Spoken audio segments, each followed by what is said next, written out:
Hola, buenas a todos. Mi nombre es Sergio. Bienvenidos a un nuevo vídeo en el canal de Filosofía Política. Hoy os traigo una nueva entrevista con María José. ¿Qué tal, María? Hola, ¿qué tal, Sergio? ¿Qué tal? ¿Cómo lo llevas? En esta entrevista, pues, queremos meternos un poco en el ámbito político y por eso os traigo a qué mejor representante que una exdiputada de Ciudadanos. Así que la primera pregunta, como siempre, la hago para que se presente un poco el entrevistado, que cuente un poco como si se presentase a alguien, pues decir quién es. Así que cuando quieras.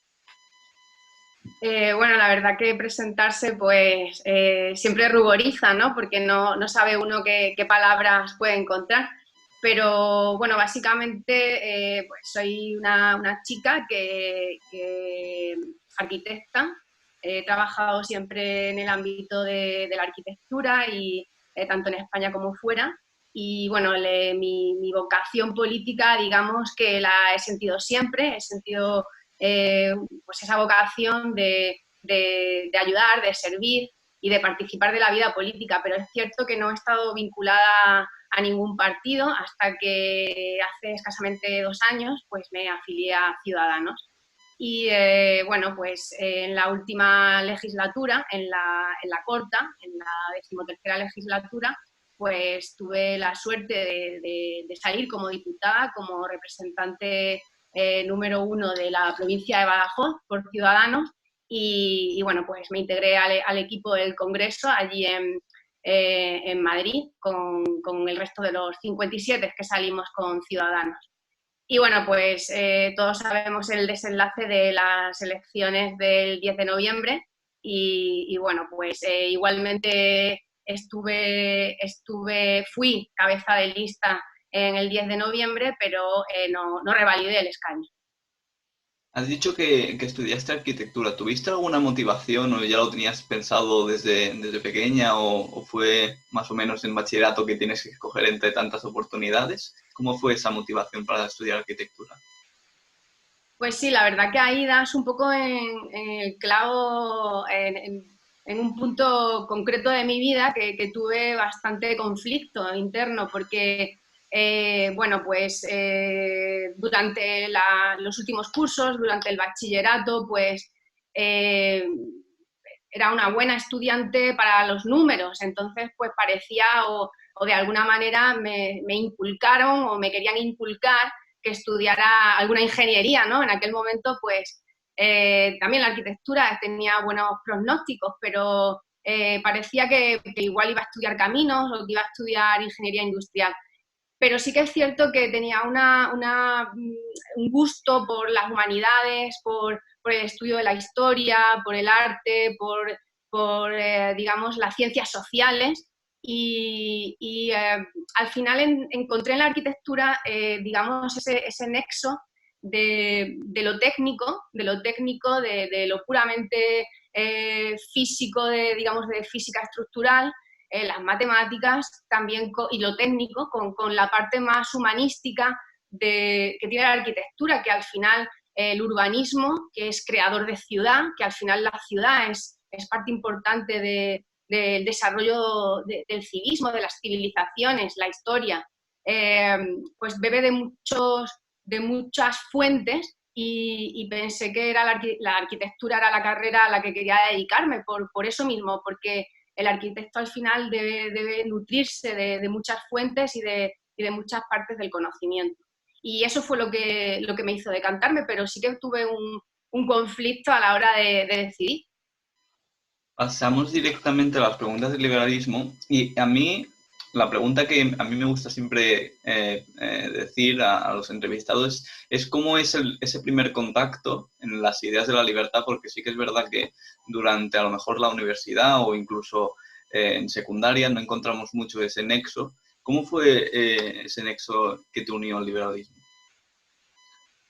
Pues yo creo que puedo decir que yo era liberal antes de saber que era liberal.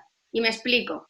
Mis padres son, bueno, en mi familia mis padres son empresarios, pequeños empresarios, mi hermana es empresaria, mis abuelos eran autónomos, mis tíos son autónomos, es una familia de una saga completa de autónomos y de emprendedores. Entonces, yo, pues en los periodos estivales, en Navidad, ayudaba a mi familia en el negocio familiar y bueno, pues además lo conté el otro día por Twitter, tengo la anécdota desde bien pequeña, subir con mi madre a hacer el recuento del día, a hacer acopio de facturas, a hacer la caja, ¿no? Y me sentaba al lado de ella y le preguntaba, pues inocentemente, oye, mamá, ¿qué tal el día hoy? Y me decía, pues ha sido bueno, mira, tanto. Y yo le decía, joder, pues no está mal, ¿no? Me decía, sí, cariño, pero todo esto hay que dárselo al Estado en impuestos. Ya dícese impuestos directos o pago de la seguridad social de empleados. Entonces, a mí eso, ver a mis padres trabajando en jornadas eternas de 12, 13, 14 horas, de llegar yo del colegio y ellos tenerse que levantar a atender llamadas telefónicas por negocios o por lo que fuera, y darme cuenta de ese ingesta cantidad de dinero que se vilipendiaba, pues no me caía en la cabeza. Por otro lado también, comparando con otros compañeros, con otros amigos, veía que sus padres quizás que trabajaban por cuenta ajena o que simplemente eran funcionarios. Yo soy extremeña y en Extremadura el núcleo de empleados públicos es muy alto, es mayor al 24%, es muchísimo. Y tenemos un paro de otro 24%, o sea, imagínate. Entonces, yo veía que la cantidad de horas que trabajaban mis padres y la cantidad de horas que trabajaban los padres de otros compañeros y lo que les reportaba, pues me resultaba, yéndole bien a mis padres el negocio, o sea, no, siendo un negocio bueno, que era autosuficiente, que dentro de un mercado libre podía subsistir porque tenía su nicho de mercado, porque era dentro de una competencia sana, pues eran buenos empresarios. Pues, poniendo todo eso en fila, aún así salían perdiendo con respecto a padres de otros compañeros. Entonces, todo eso fue calando en mí, esa idea de para mí, una injusticia, digamos, podríamos decir un hurto, casi lo sentía como un hurto. También esos valores del esfuerzo, ¿no? Del esfuerzo, del trabajo, de conseguir, de hacer el camino vital de cada uno a través del esfuerzo y del trabajo, del no regalo porque sí. Pues eso yo lo viví en casa de una manera muy fuerte y a pesar, y como tú bien dices, siempre en las etapas, pues en la secundaria y durante el bachillerato es muy complicado per se en la docencia de la escuela pública, y me puedo referir también a la concertada, llegar a estas ideas liberales en nuestro país es muy complicado, pero cuando supe pues de Hayek, de Mises, de Adam Smith, de Bastiat, ojo también de los escolásticos, que siempre se nos olvidan y debemos estar muy orgullosos de ellos porque la Escuela de Salamanca fue innovadora total en el siglo XVI, y 200 años después una teoría del valor subjetivo tan acertada como consiguieron en esa época tan temprana los escolásticos, y siempre se nos olvida a los liberales de alguna manera poner en valor que ese grupo en fin, de eruditos españoles en el siglo XVI y principios del XVII, pues ya sentaron unas teorías muy, muy, muy, muy modernas a nivel económico. Pues lo que te digo, yo a una edad muy temprana, te diría 10, 11, 12 años, mi mente se organizó de una forma que luego yo descubrí que había sido liberal antes de haberlo sabido yo misma, cuando ya luego descubrí bueno, pues a los eruditos leyendo en los últimos años de bachillerato y en los primeros años de universidad, que yo creo que ahí es cuando ya verdaderamente explota y uno empieza a tirar de la cuerda y son hilos que ya nunca tienen fin. Cuando empiezas a leer y te das cuenta de que eres liberal y luego ves a toda tu clase, seguramente amigos, compañeros, que son ideas contrarias incluso, ¿qué te hace pensar de decir, porque mucha gente se lo ha preguntado, cómo es que esa gente no da el clic? ¿Crees que es solamente por el sistema como está montado de la educación pública o también en todos los medios, todo lo como está montado es por la culpa de que no hagan el clic a las ideas liberales? Hay una parte importante de dogmatismo en la escuela y en los medios de comunicación. Y, y eso es motivo de por qué en España no cala el liberalismo. Hay una tradición. Eh, pero también es que pienso que hay una... Para mí el hecho de que el liberalismo en España no cale del todo o no haya terminado de cuajar o que seamos un país principalmente socialista, tiene causas, digamos, podría decir causas exógenas, heredadas, y causas endógenas que son problemas nuestros de los liberales. Bueno, los nuestros, de hecho, escuché el otro día una entrevista que le hiciste tú a Noelia Núñez, o sea, los nuestros son, pues, que somos muy puristas, que hay un ámbito dentro del liberalismo muy academicista, intelectual, muy erudito, y al final no acaba de unirse o no acaba de ser lo suficientemente flexible para influir en la sociedad. Entonces, el PELID dice que los ciudadanos somos unos tibios.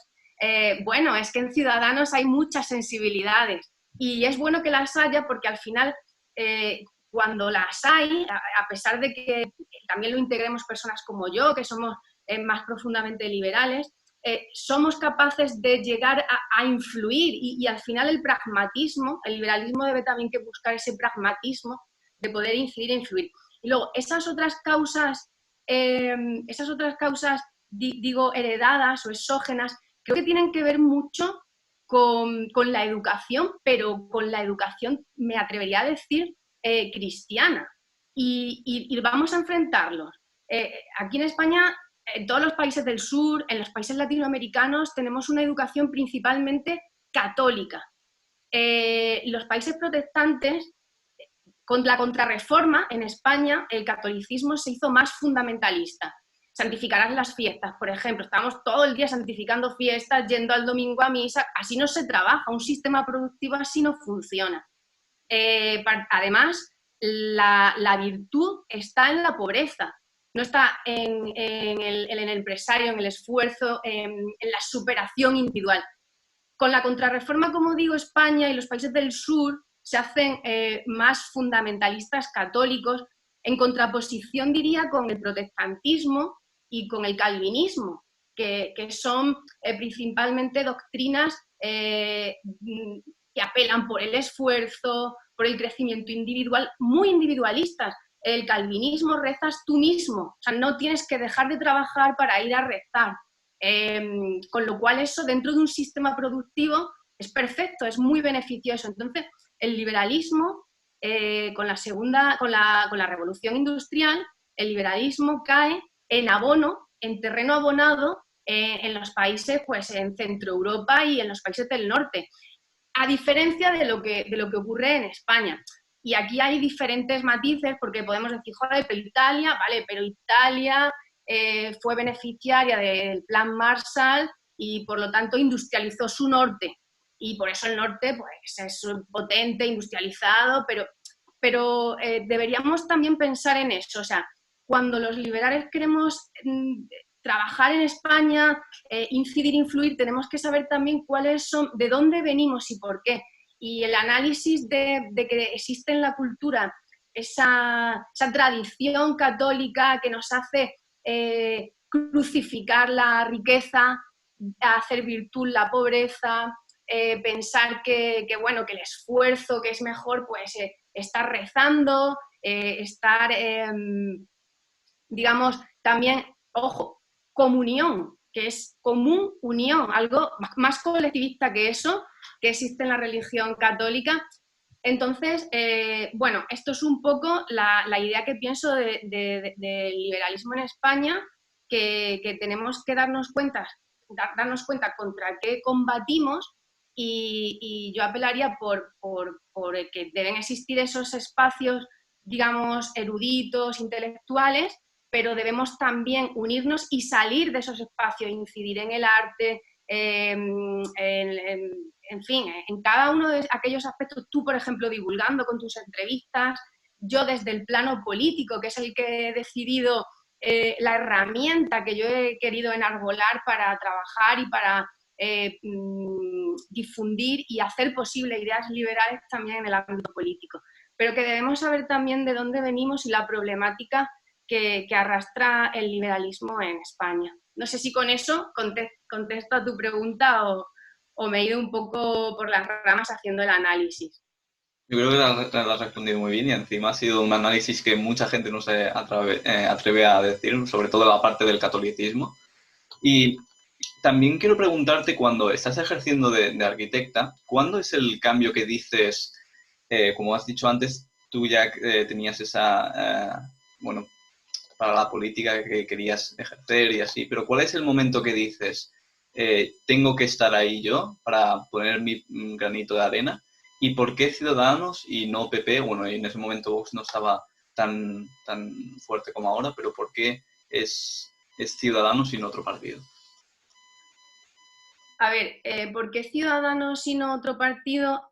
Tiene que ver con mi descontento con el bipartidismo de partida. O sea, con el bipartidismo en España y en mi tierra también, en Extremadura, ambos han gobernado, principalmente el Partido Socialista. Extremadura es todavía más socialista que España en general. Y en Ciudadanos encontré, digamos que, bueno, por hacer un análisis más técnico, a nivel de libertad económica, bueno, podríamos decir que casi que PP y Ciudadanos se dan la mano, pero cuando uno coge el ideario y el programa político y la agenda política que tiene Ciudadanos, descubre claramente que tiene los cotos a la libertad personal son menores.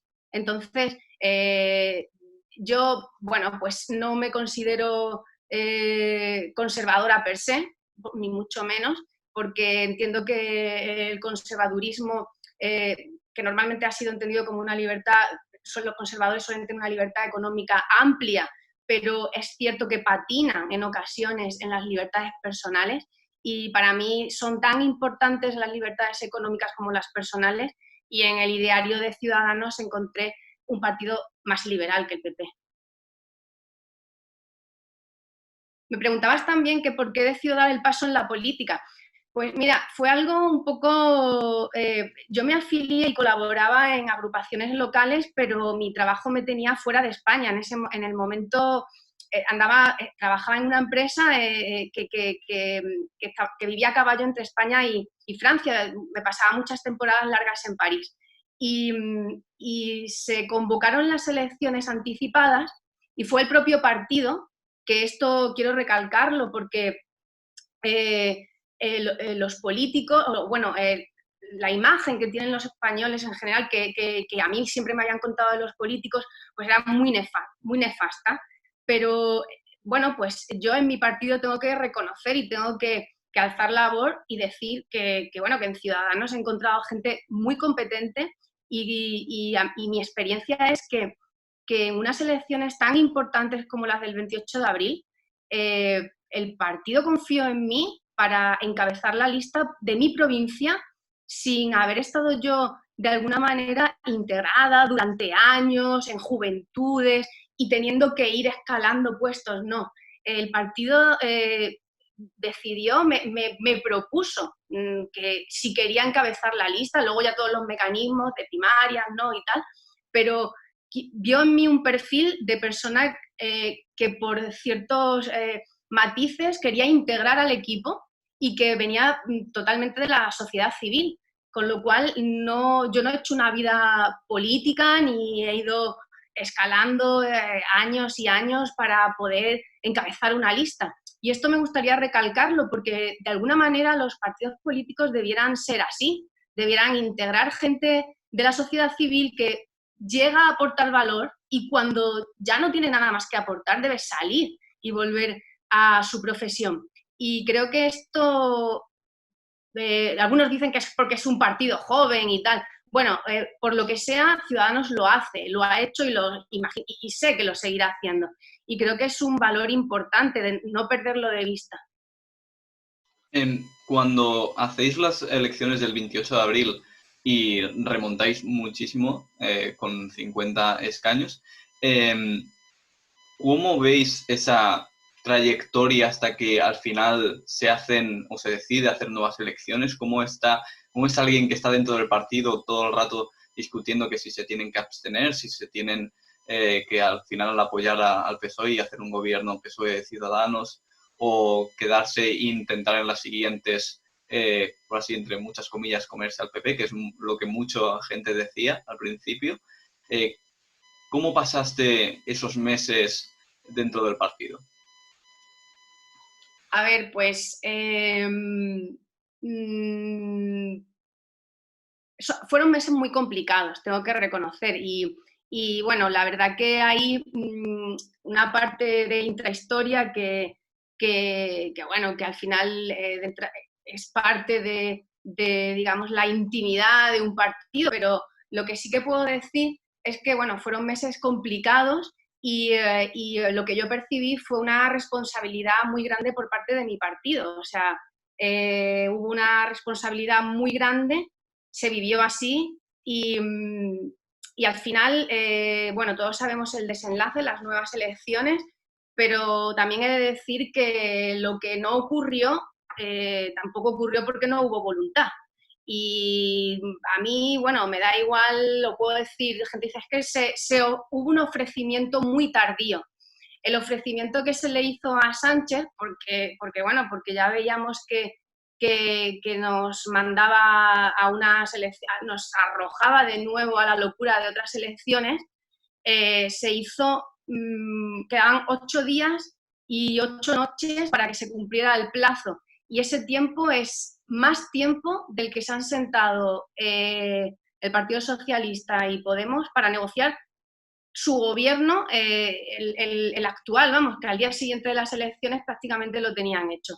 Con lo cual en política siempre pueden ocurrir cosas si hay voluntad, pero también es cierto que yo, que lo he vivido desde dentro, pues tengo que reconocer que a mí el Partido Socialista que tenemos actualmente es un partido socialista que está echado al monte, que dista mucho de un partido de centro socialdemocrático, estadista y con cierto, digamos, responsabilidad coherente.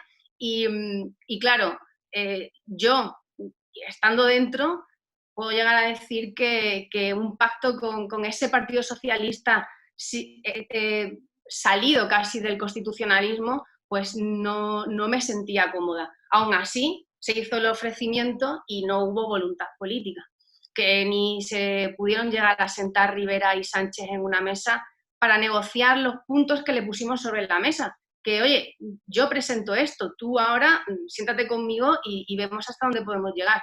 Pero eso no ocurrió. Con lo cual, pero el resumen de todo es que se vive de una manera muy dura, ¿eh? Fueron meses duros de mucho angustia, de mucha preocupación. También desde una perspectiva liberal me gustaría hacerte la pregunta, y es que hay algunos liberales que sí que conceden o ven el término de autodeterminación posible. Eh, ¿Cuál es tu posición respecto a esto y respecto al caso de Cataluña? A ver, la primera pregunta no te la he entendido bien, Sergio. La primera pregunta es que hay muchos liberales que sí que ven o conceden ese derecho de autodeterminación, pero algunos otros no. ¿Cuál es tu posición respecto a esto y cómo ves el caso de Cataluña?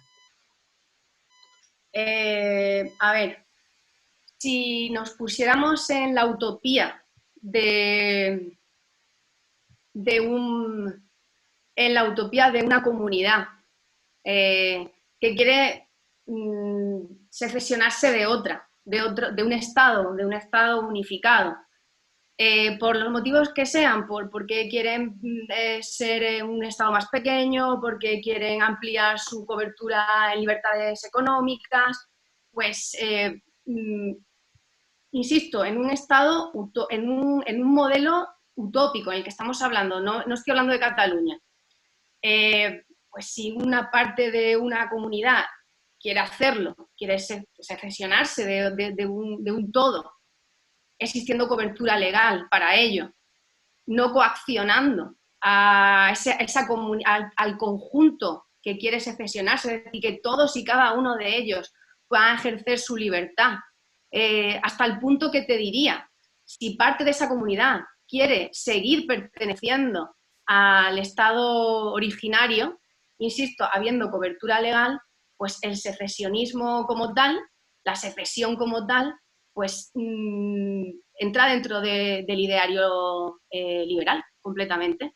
O sea, debe ser una bandera que, al igual que el liberal levanta y enarbola la bandera de la libre asociación y igualmente la desasociación, pues la secesión debe ser entendida igual. Insisto, sin coacción, con la libre voluntad de todos y cada uno de ellos y habiendo un marco legal y jurídico, una seguridad, una garantía jurídica.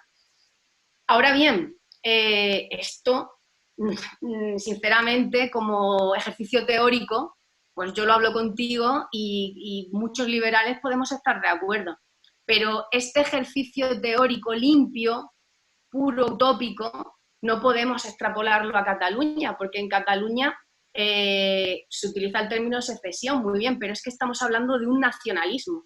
Y entonces, en el momento en que entra en la partida el nacionalismo es totalmente antiliberal. No hay nada más antiliberal que el nacionalismo, con lo cual la independencia de Cataluña, pues como liberal que me considero, pues no la quiero, ni la entiendo, ni la voy a defender, es más, la voy a combatir. Y te digo más, el nacionalismo,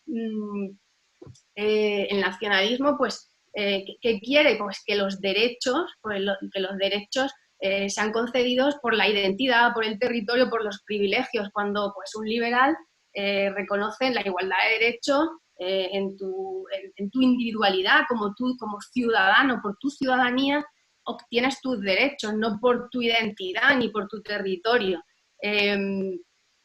Por otro lado, pues bueno, ¿qué ocurre también en Cataluña?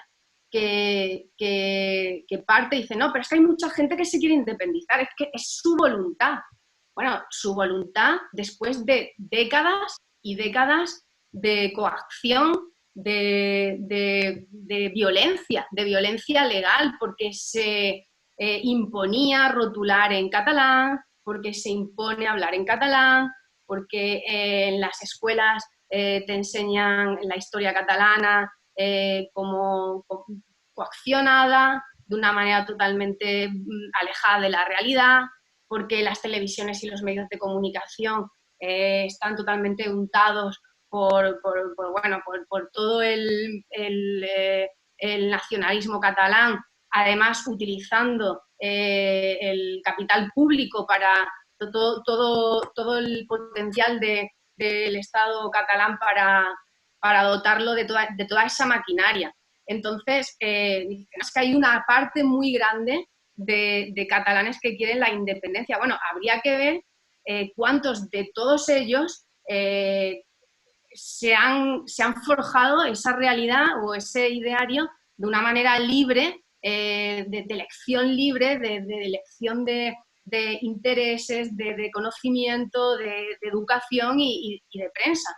Con lo cual, el nacionalismo catalán, para mí, desde mi opinión, yo lo voy a combatir siempre, pero a la pregunta de una secesión en un modelo utópico perfecto, la secesión debe ser una bandera que debe defender también el liberalismo. Por otro lado, no he hablado de la Constitución. Yo siempre me gusta decir que las cosas hay que hacerlas de ley a ley y la Constitución nos puede gustar más o menos. Yo sé que hay muchos liberales que no les gusta nuestra Constitución porque es una Constitución habilitadora del poder del Estado en vez de limitadora. aunque yo considero que tiene bastante parte, sobre todo en el cuerpo central, que es muy limitadora del poder, pero es la Constitución que tenemos y es la que nos dota de garantía y de seguridad jurídica. Entonces, que una parte del territorio quiera, en este caso el nacionalismo catalán, quiera independizarse del resto de España, pues no solo es que viola nuestra Constitución, sino es que nos limita de derechos al resto. Con lo cual, esa es mi opinión, que efectivamente pues, la secesión desde un ámbito utópico y técnico, digamos, de estudio, es una bandera liberal, pero, amigo, el nacionalismo, no hay nada más antiliberal que el nacionalismo, que es xenófobo, que es racista y que además limita las libertades del individuo y atenta contra la igualdad de derechos del individuo y del ciudadano. Muy interesante tu opinión y además comparto algunas cosas que has dicho porque yo soy de Cataluña y he vivido parte de esto. Y para acabar la entrevista me gustaría hacer dos preguntas que siempre hago y son que me hagas una reflexión del movimiento liberal actual, cómo lo ves, cómo está evolucionando, sobre todo en el caso español, y por último, 3 libros que quieras recomendar. Bueno, pues la pregunta del liberalismo español, o cómo tenemos el liberalismo, casi que he hablado antes de ello, ¿no? Para mí, al liberalismo en España le cuesta, digamos, fertilizar, podríamos llamarlo así, usando la metáfora, y el por qué ocurre eso lo he explicado antes. Creo que debemos saber que hay causas heredadas que tienen que ver con la cultura católica, con la manera de festejar las fiestas, los sistemas productivos. El catolicismo también aboga mucho por la común unión, que es la comunión, que eso tiene que ver mucho con lo colectivo y el colectivismo, con adorar la pobreza o hacer de la pobreza virtud. Entonces, al final eso, en la mente de cada uno de nosotros, es un yugo que tenemos, casi te diría, en algún tramo de nuestro ADN y tenemos que trabajar mucho en mucha pedagogía con todo el que nos rodea. Es decir, cuando tú vas a jugar al fútbol con tus colegas, pues tienes que llevar el liberalismo a la boca de tu compañero que juega al fútbol. Si le gusta el fútbol, pues le explicas que tenemos una de las mejores ligas del mundo, porque hay una competitividad sana entre otras, porque hay un flujo de jugadores abiertos, no como antes, cuando solo había 3 extracomunitarios, porque además sí, los jugadores ganan mucho, pero es que lo producen, porque fíjate lo que ocurre aquí. Yo en Extremadura, que trabajo mucho, pues en Extremadura, fíjate que hay una masa de agricultores autónomos, hay una masa también importante de pequeños empresarios, también autónomos, y son socialistas, son pequeños empresarios autónomos que son socialistas porque toda la santa vida su familia ha votado al PSOE y no tienen ninguna concepción liberal, no saben qué significa la palabra. Pues yo hago con todos ellos muchísima pedagogía.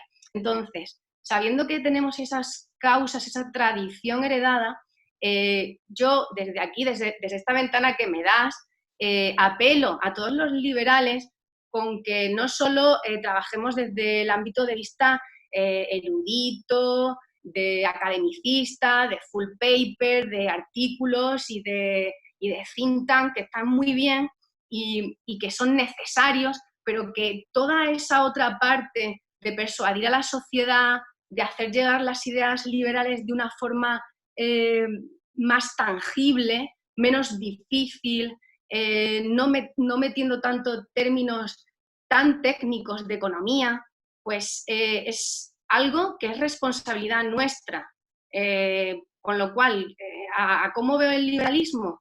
Pues veo el liberalismo con dificultades en nuestro país y que los que levantamos esta bandera tenemos la responsabilidad primero de unirnos y no de separarnos, claro que podemos ser puristas, pero tú sí eres muy purista, Sergio, y yo que quizás me catalogarás de tibia por ser de Ciudadanos, pues seguramente tengamos tantas cosas en común, tan importantes por las que luchar juntos y salir a la calle a llevar las ideas de la libertad, que al final son las de la prosperidad, que nos vamos a poner de acuerdo muy rápido. Entonces, a los liberales españoles les pido unión, les pido salir del purismo, les pido trabajar desde el academicismo, porque hay que sentar las ideas, pero salir también a la calle, a los compañeros del fútbol, a quien le guste el teatro, a introducir dentro del ámbito cultural ideas liberales.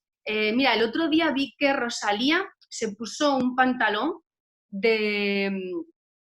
con la serpiente, no me pisotes, pues algún youtuber nuestro español, de los que tienen muchos seguidores y que abrazan el liberalismo, debería estar obligado a intentar contactar con Rosalía para preguntarle por qué se puso ese pantalón, simplemente porque ella mueve mucho y solo con el gesto de que explique por qué se lo puso, es una incidencia tan grande, pero es que es nuestra responsabilidad. Entonces, ese es digamos, mi diagnóstico del liberalismo. Pido más unión dentro de las diferencias y la diversidad, que la diversidad también es el liberalismo en sí mismo, abrazar la diversidad. Pero dentro de la diversidad pido esa unión para hacer atractiva al común estas doctrinas, estos principios, no doctrinas, de la libertad, del derecho individual, de la propiedad privada y de la prosperidad en el desarrollo del individuo. Y como te dije, si podías Los recomendar 3 tres libros. libros. Sí. Sí. A ver, pues mira, estaba pensando antes, digo, podría decir, pues bueno, pues seguramente aquí en tu canal, que no he visto alguna entrevista, pero no me ha dado tiempo a verlas todas, he visto una o dos.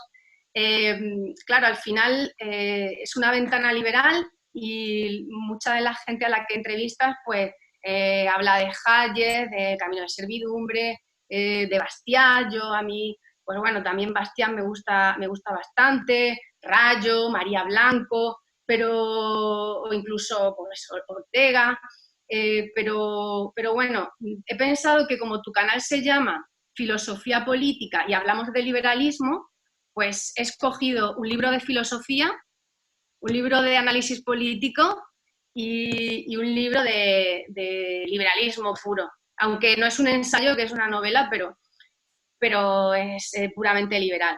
Entonces, en el ámbito filosófico me gustaría recalcar, pues bueno, es el libro que siempre me acompaña, siempre lo tengo en la mesita de noche, es mi Biblia, y es Meditaciones de Marco Aurelio. Marco Aurelio, pues un filósofo estoico y altamente, muy pragmático. Él fue emperador de Roma y tuvo que gestionar. Entonces, es un libro pequeño que recomiendo leer porque es de lectura fluida y simplemente a mí me ha ayudado mucho en mi camino filosófico, digamos más político, me ha ayudado por eso mismo, porque además en la época en la que estamos viviendo ahora de la pandemia, pues vamos a encontrar mucha ayuda en cómo afrontar esta situación. Ojo, el estoicismo en esta época parece que he visto por ahí libros actuales de autoayuda y tal, estoica, por favor, en boca de Marco Aurelio, no es en boca de una influencer actual.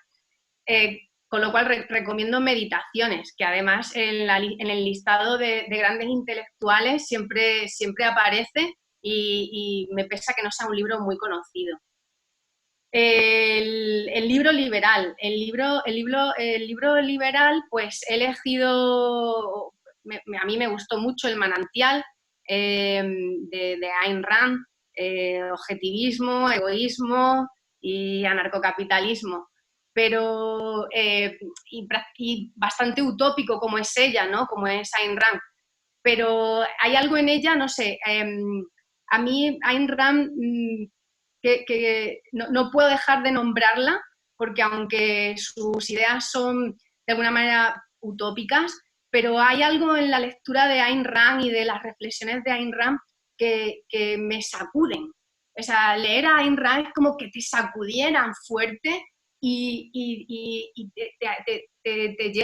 como que te cambia la capacidad de pensamiento o el encuadre, la estructura de pensamiento que uno tiene.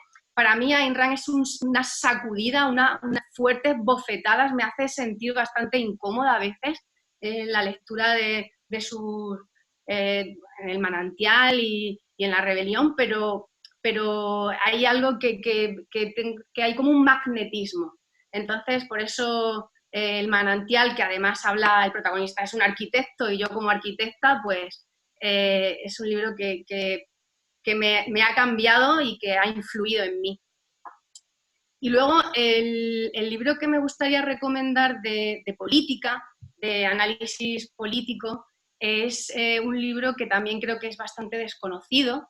A mí me ocurrió que en la vida de un lector, a ti te habrá ocurrido también, Sergio, que de repente comienzas a leer algo de un autor que casi ni conocías o que lo tenías ahí que ni te interesaba y de repente dices, joder, pero es que esto es buenísimo. Y es como un regalo, ¿no? ¿No te ha pasado? Y ya solo quieres saber cosas de ese autor y luego quieres saber cómo es ese autor, cómo ha sido su vida, cómo ha sido esa persona. Pues este libro es A Sangre y Fuego del periodista Chávez Nogales.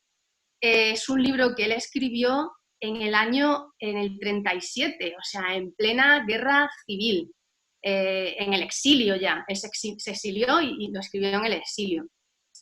Y fíjate qué casual, qué cosa, ¿no? Qué cosa que yo pienso que hasta conspiranoica. Es un libro que se ha publicado en Argentina e incluso en Francia, pero hemos tenido que esperar hasta el 2011 para que una editorial española lo publicara en casa. Eso es significativo, por lo menos. Entonces, bueno, este libro es digamos, un compendio de relatos que él hace de la guerra civil y, bueno, es un relato en el que desmonta totalmente el guerracivilismo de bandos, el guerracivilismo fanático y él se nombra a sí mismo militante de la Tercera España, de esa España pues que reconoce en ambos bandos mezquindades, fanatismos y es, digamos, ecuánime en la visión que tiene de lo que ocurrió en la guerra civil. Y yo, desde que leía a Chávez Nogales, pues también me considero una militante de esa Tercera España que huye de los bandos, que huye de la confrontación. Y quiero recomendarlo porque, bueno, ahora mismo que vivimos en un periodo político tan polarizado, que triunfa el relato corto digamos, de propaganda populista, tanto a un bando como a otro, pues la lectura de A Sangre y Fuego creo que es muy acertada. Pues muchas gracias, María, por concederme esta entrevista. Y nada más, espero que os guste y que echéis un vistazo a las entrevistas que iré haciendo. Y un saludo, María. Muchísimas gracias, Sergio. Un abrazo, un beso a todos. Que vaya bien. Adiós.